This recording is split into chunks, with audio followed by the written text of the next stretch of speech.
आइए, सुनिए, देखिए, समझिए सनातन सत्य। जैसी दृष्टि वैसी सृष्टि, दृष्टि विज्ञान। कुदरत, कुदरती रचना एवं कुदरत के कानून से शाश्वत सुख की प्राप्ति।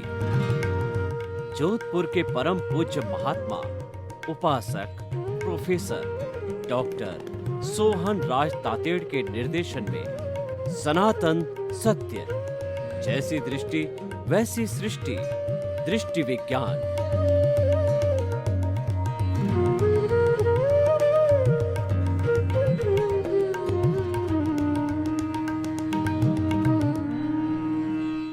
चंदेषु निम्मल यरा आईचेषु अयं पयासैरा सागरवर गंभीरा सिद्धा सिद्धिं मम दिशन्तु सिद्धा सिद्धिं मम दिशन्तु।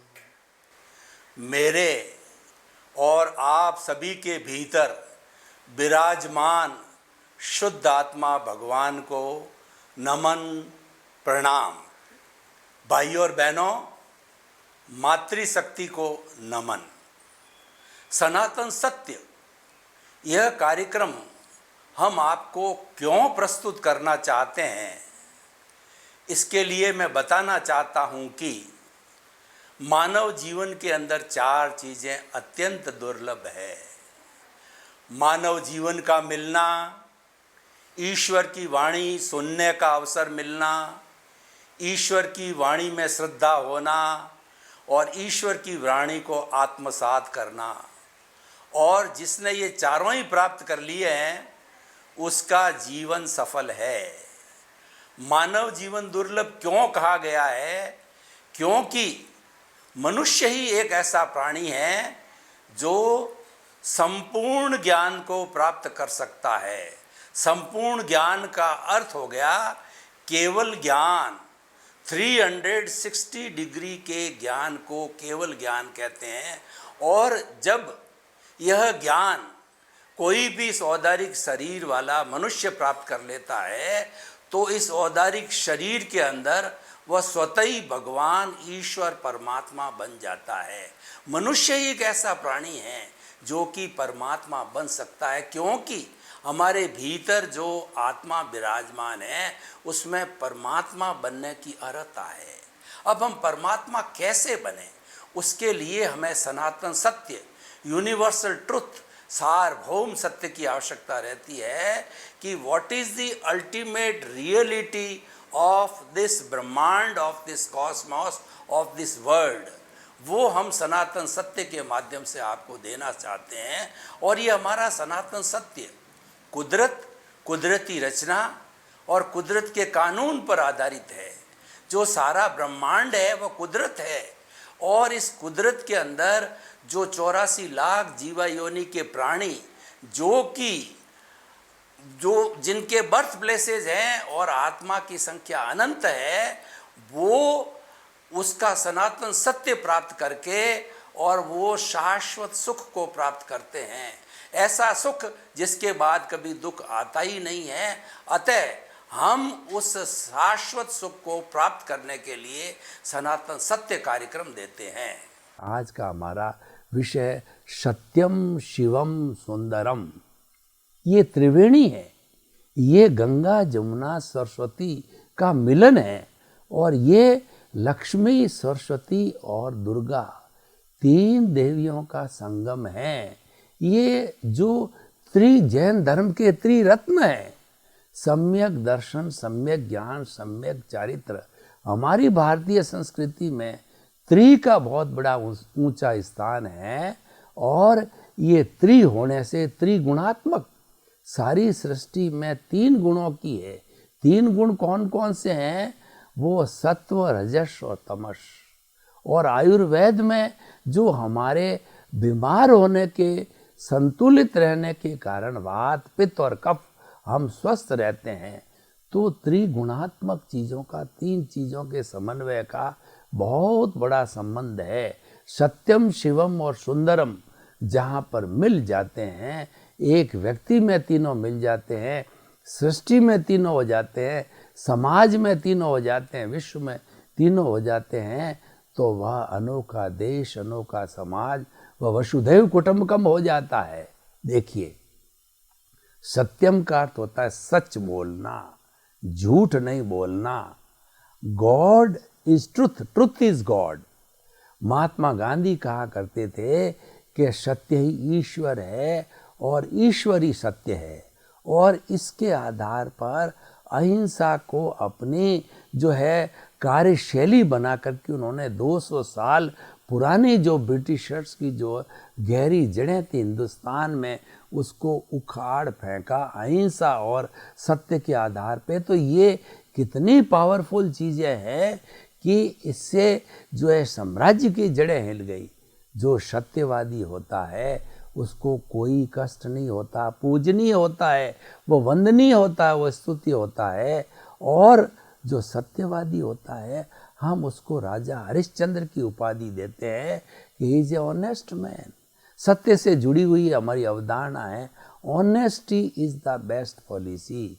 जो व्यक्ति ऑनेस्ट होता है वह माला के अंदर एक चमकता हुआ मणके के समान होता है। माला में मणके 108 होते हैं, लेकिन सत्यवादी जो मणका होता है वह अलग से चमकता हुआ दिखाई देता। सत्य का बहुत महत्व होता है, क्योंकि सत्य है वो वन साइडेड होता है।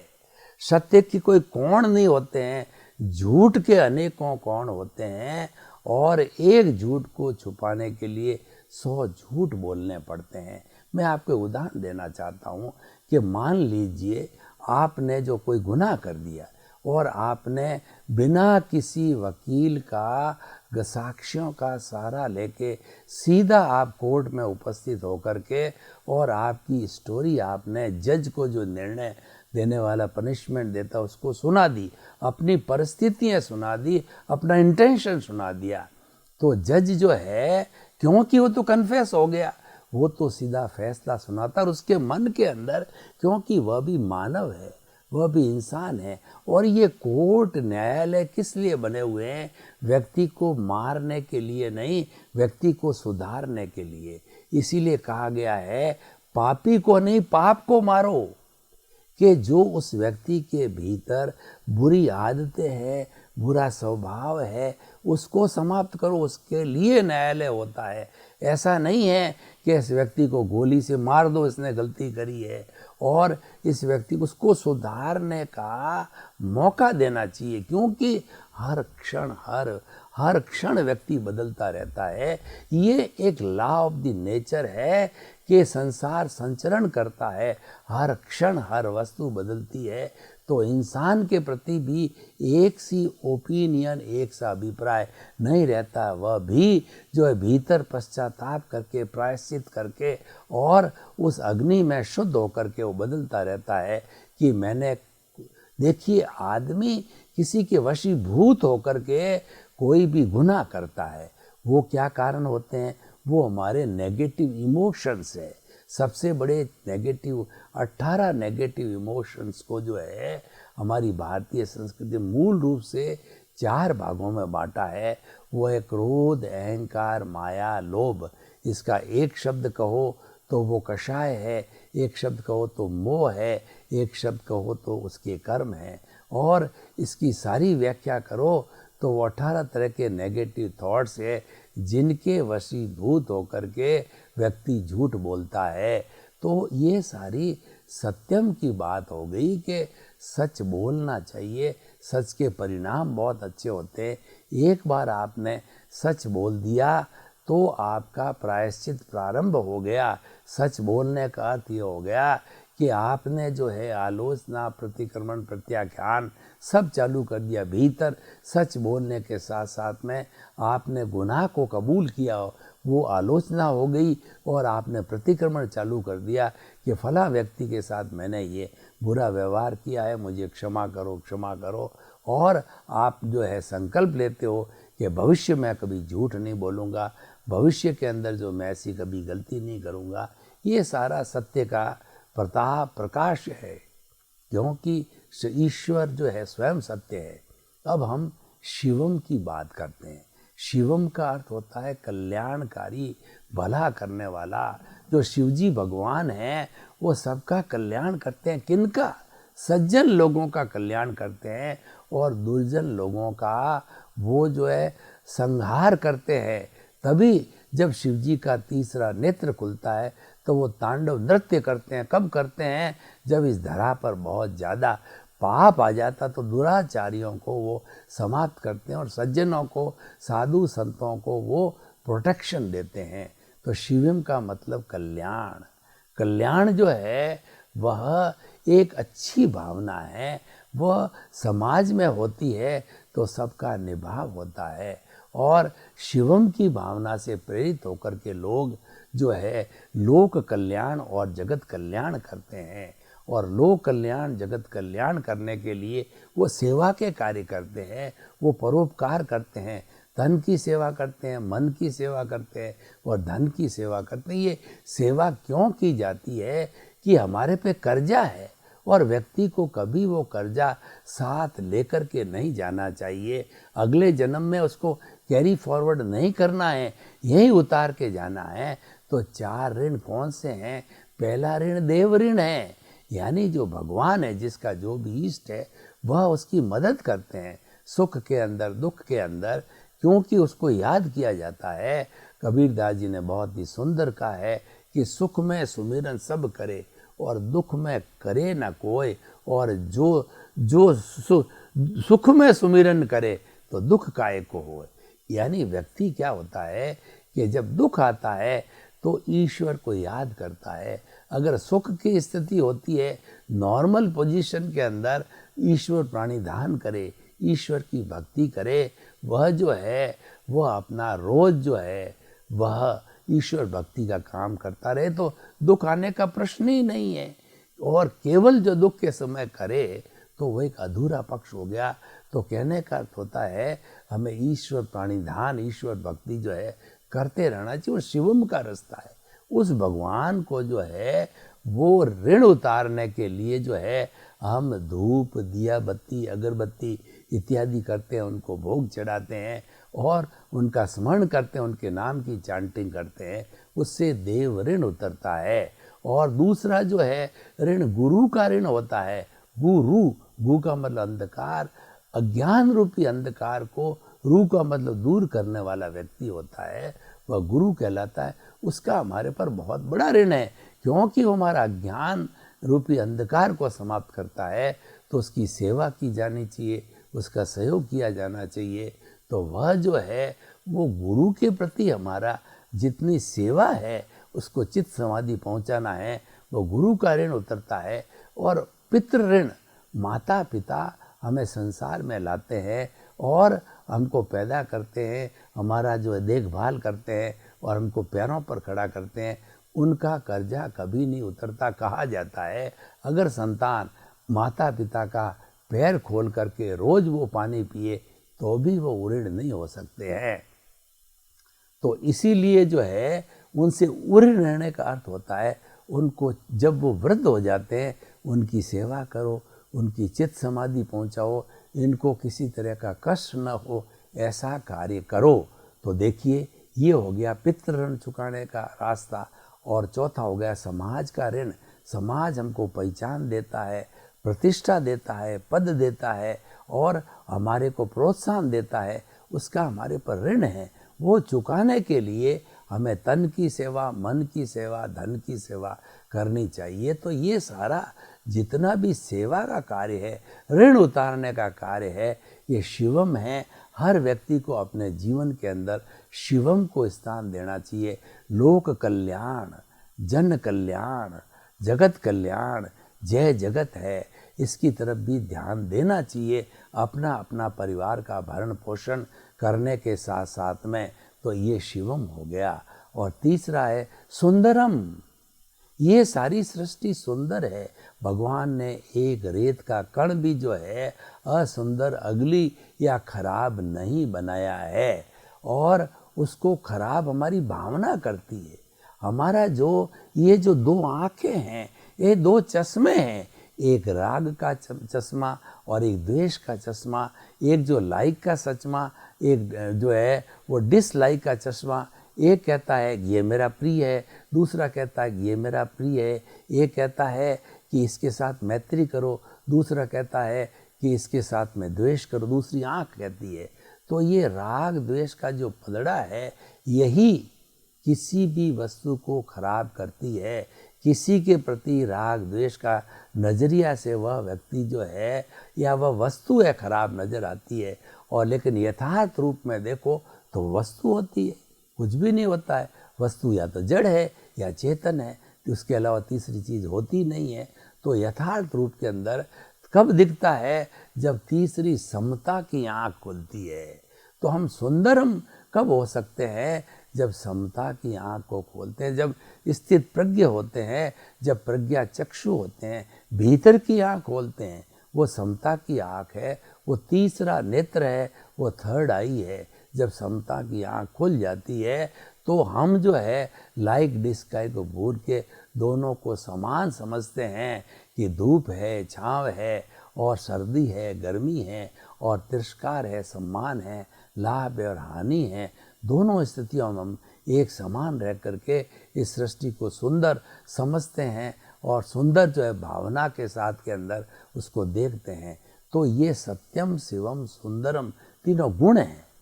ये तीनों गुण किसी व्यक्ति में आ जावे, किसी समाज में आ जावे, किसी संस्था में आ जावे, या हमारे कुदरत में आ जावे। कुदरत तो तीन गुणों वाली है, त्रिगुणात्मक पहले से ही है। तो ये आ जाने से जो है हम व्यक्ति होलिस्टिक हो जाता है, व्यक्ति अच्छा इंसान हो जाता है, वह व्यक्ति पूजनीय, वंदनीय, स्तुत्य हो जाता है, एक देवता का रूप हो जाता है। तो अब हम जो है सत्यम शिवम सुंदरम को समझे, अब हम इसकी समीक्षा करते हैं, क्योंकि तीनों का जो है अब हम कॉम्बिनेशन करते हैं, तीनों की ब्लेंडिंग करते हैं, तीनों गुणों को जोड़ते हैं, और तीनों गुण हमारे भीतर आ जावे, ऐसी हम व्यवस्था की बात का चिंतन करते हैं। जो शेष बचा हुआ समय है इसके अंदर उपयोग करते हैं। तो देखिए कि अगर कोई व्यक्ति honesty is the best policy, या ऑनेस्टी देवी को अपने जो है वो दुकान के ऊपर स्थापित करता है, और कोई देवी देवता के फोटो लगावे या पूजा करे या न करे, लेकिन ऑनेस्टी की देवी को स्थापित कर दिया जाए, तो ग्राहक जो भी उसके आते हैं उसका एक अच्छा इम्प्रेशन लेके जाते हैं कि व्यक्ति ऑनेस्ट है, यहाँ पर फिक्स रेट है, चाहे छोटा हो चाहे बड़े आओ, और यहाँ पर कोई धोखाधड़ी नहीं है।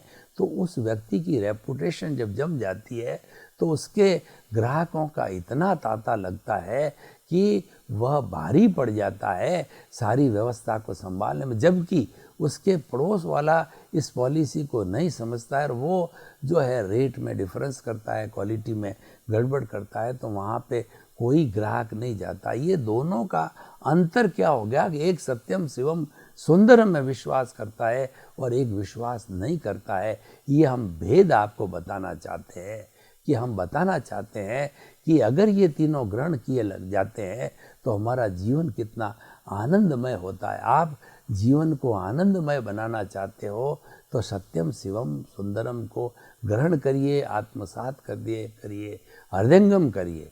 देखिए, शिवम की बात है, वो लोक कल्याण की बात चली, तो हम कहना चाहते हैं कि आपके पास में लाखों करोड़ों की संपत्ति है, तो वो संपत्ति आपकी है, पर आपको याद कौन करेगा? आप अजर अमर कब होते हो कि what you contribute to the society is countable, and whatever wealth you have got you are enjoying with your family, it's your own matter, and nothing has to no concern others have with your health. But when it is being used for the welfare of the public, welfare for the लोक कल्याण, then it is countable. आपके पास धन है, उस धन का आपने सदुपयोग करके स्कूल, कॉलेज, यूनिवर्सिटी, विश्वविद्यालय, बच्चों को स्कॉलरशिप देना, स्वास्थ्य के लिए हॉस्पिटल बनाना, और जो है अपने लूले, लंगड़े, अपाहिज, मूक, बधिर, अनाथ और विधवा जो अभावग्रस्त लोग हैं हमारे समाज में बहुत है।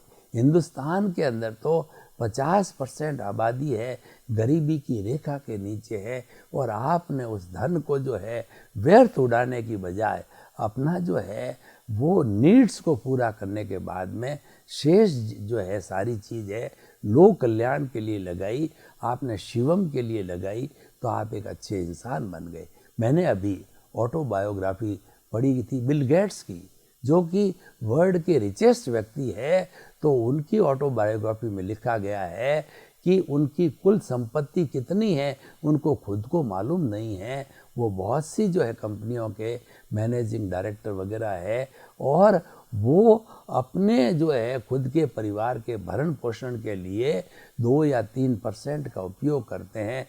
वही पुराना मकान, वही पुरानी गाड़ी, यानी बहुत कम खुद पे खर्च करते हैं। लेकिन वो जो है 97-95% जितना भी पैसा अपने उपयोग के बाद बचता है, सारा जो है उन्होंने ट्रस्ट बना रखे हैं, लोक कल्याण में लगाते हैं। और अब तो उन्होंने लिखा कि मैंने एमडी पद से भी जो है मुक्ति ले ली है, और अब मैं मात्र जिन संस्थाओं को जो चैरिटेबल ट्रस्ट से जुड़े हुए हमारे, उनको ही कैसे ज़्यादा से ज़्यादा हमारी सहायता पहुँचे, सही रूप में उनके तक पहुँचे, तो लोक कल्याण के काम के अंदर पूर्ण रूप से वो लग गए। हमारे देखिए कि हिंदुस्तान में टाटा है, बिरला है, डालमिया है, सिंघानिया है, ऐसे बड़े बड़े जो है फर्स्ट 10 जो है वो हमारे अरबपति लोग हैं। उन्होंने कितने मंदिर बनाए, धर्मशालाएं बनाई, स्कूल बनाए, कॉलेज बनाए, और फ्री पढ़ाई करते हैं, स्कॉलरशिप देते हैं, और कितनी हॉस्पिटल के अंदर सुविधा है, तो लोगों को ये सुविधा दी जा रही है। और टाटा, जमशेद जी टाटा, उनका तो बिजनेस में आने का मकसद ही एक था कि मुझे ज़्यादा से ज़्यादा सेवा करनी, और सेवा धन बिना नहीं हो सकती, और धन है बड़ी इंडस्ट्री बिना नहीं हो सकता। प्रभु ने, ईश्वर ने साथ दिया, तो जो उन्होंने, आज भी रतन जी टाटा है, इतने सिंपल है कि वो सारा पैसा जो है लोक कल्याण के अंदर, जो जगत कल्याण के अंदर लगाते हैं।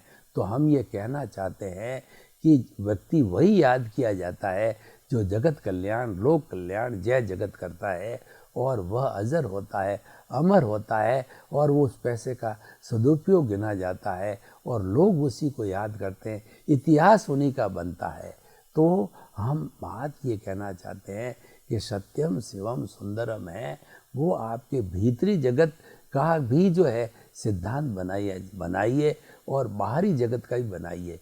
अब भीतरी जगत की हम बात करते हैं, तो भीतरी जगत सत्यम शिवम सुंदरम का अर्थ क्या है कि भीतरी जगत के अंदर हमारा जो साम्राज्य है, हमारी आत्मा का साम्राज्य, प्रभु का साम्राज्य, उसमें सुंदरम लागू कीजिए। सुंदरम का अर्थ होता है संभाव में आइए। जब हम संभाव में आ जाते हैं तो हमारी आत्मा का जितना कषाय है, जितना कर्म शरीर है, उसका शुद्धिकरण होने लगता है, और संभाव की स्थिति में आने पर जो है वो हमारा जब कर्म रज है, वो कर्म शरीर है, ढीला पड़ने लग जाता है, तो ढीला पड़ करके और वह शुद्ध होने लग जाता है। और जब वो पूरा शुद्ध हो जाता है तो संपूर्ण निर्जरा कहलाती है, और संपूर्ण निर्जरा होने पर जो है वह मुक्ति की अवस्था आ जाती है। वो सबसे बड़ा जो हमारे अज्ञान है, उस अज्ञान को मिटाना, उस अज्ञान को धोना है, वो हमारे जीवन का मकसद होना चाहिए। हमारे जो है शुद्धिकरण के मंत्र दिए गए हैं, सामायिक आलोचना, प्रतिक्रमण, प्रत्याख्यान। सामायिक का अर्थ होता है कि भीतर गहरा जाकर के अपनी दोषों को देखना, और प्रतिक्रमण का अर्थ होता है उन दोषों को धोना, और आलोचना होता है अपने दोष जो कि हमने जो लोगों के साथ दुख दिया है, तकलीफ दी है, और उनको जो है कष्ट दिया है, उनके प्रति ग्रह करना, निंदा करना, और उनसे क्षमा याचना करना कि मुझे क्षमा करो, क्षमा करो, क्षमा करो। ये होता है प्रतिक्रमण। और प्रत्याख्यान का अर्थ होता है कि आपका भीतरी संकल्प करना कि मैं जो है अब किसी भी व्यक्ति को कोई तरह का नया कष्ट न दूंगा, क्योंकि ये कष्ट ही दुखदायी होता है, और ये कष्ट देने से ही हमारे कर्मों का बंधन होता है। और जब धीरे धीरे समस्त प्राणियों से आपको जिनसे आप प्रतिक्रमण कर लेते हो तो उनसे एनओसी मिल जाती है। तो एनओसी मिलते ही जो है आपका कल्याण होना प्रारंभ हो जाता है। तो हम ये कहना चाहते हैं कि जो सत्यम शिवम सुंदरम जो है, ऐसे 3 महान गुण हैं जो कि हमारा बाहर का जो व्यवहार जगत है उसको तो अच्छा बनाते ही हैं, लेकिन अब उसको हम एडॉप्ट भीतरी जगत के लिए करते हैं, हमारे चिंतन में डालते हैं, तो हमारा चिंतन भी बहुत शुद्ध बनता है और हम जो है धीरे धीरे सिद्ध बुद्ध और मुक्त बन जाते हैं। तो इसका जो है बाहरी जगत में भी उपयोग है और भीतरी जगत में भी उपयोग है। तो हम जो है अब ओपन टू द ऑडियंस कहना चाहते हैं। तो ये बात है कि लोगों से इसका राय निष्कर्ष लेना चाहते हैं। तो निश्चित तौर पे जो व्यक्ति इन 3 गुणों को धारण करता है तो उसका जीवन जो है एक बैलेंस्ड लाइफ बनती है और वो इतना अभ्यस्त हो जाता तीनों के अंदर कि ये करते करते उसके जीवन के अंदर कोई भी भेदभाव नहीं रहता है और वह एक आइडियल व्यक्ति बन जाता है। वह परिवार में पूजनीय होता है, समाज में पूजनीय होता है और जो है वह विश्व में पूजनीय होता है। मैं आपको जो एक उदाहरण देना चाहता हूँ कि वर्तमान के हमारे प्रधानमंत्री अपनी जो है वो प्रजा को ही अपनी संतान माना और 24 घंटे उनको सुख मिले, सुविधा मिले और देश की तरक्की बढ़े। तो उनके इतने कठोर परिश्रम के कारण आज हमारा जो भारतवर्ष देश है पुनः एक धर्म गुरु देश की जो है रूप में प्रकट हो रहा है। उन्होंने जो है वो 21 जून को अंतर्राष्ट्रीय योगा दिवस 210 कंट्रीज के अंदर मनाने के कारण जो है भारत को पुनः जो है धर्म गुरु देश का दर्जा हासिल हो रहा है। और 2 अक्टूबर जो महात्मा गांधी का जन्मदिन है उस दिन पूरा यूएनओ और पूरा विश्व जो है वह जो है उनका 2 अक्टूबर को अंतर्राष्ट्रीय अहिंसा दिवस मनाता है। तो ये 2 ऐसे बड़े महान कार्य है जिसके आधार पर हम कह सकते हैं कि भारत पुनः धर्म गुरु देश बनने की ओर जा रहा है। ये देश बनने को क्यों जा रहा है कि हमारे देश के ऐसे ऐसे प्रधानमंत्री है जो सत्यम शिवम सुंदरम को जो है वो धारण करते हैं और उसका जीवन जीते हैं, उसको जीवन में उतारते हैं। इसी कारण उनका जीवन बहुत बैलेंस्ड है, बहुत होलिस्टिक है और बहुत धर्म प्रिय उनका जीवन है। तो हम यही आपको जो है इस एपिसोड के माध्यम से बताना चाहते हैं कि आप सनातन सत्य को जानना चाहते हो, शाश्वत सुख को जानना चाहते हो, सत्यम शिवम सुंदर को जीवन में स्थान दो। तो सबके प्रति मंगल भावना, शुभ कामना कि सर्वे भवन्तु सुखिनः सर्वे सन्तु निरामया। जगत के सब जीवों को सुख मिले, शांति मिले, आनंद मिले, मुक्ति मिले। आपके प्रति मंगल भाव।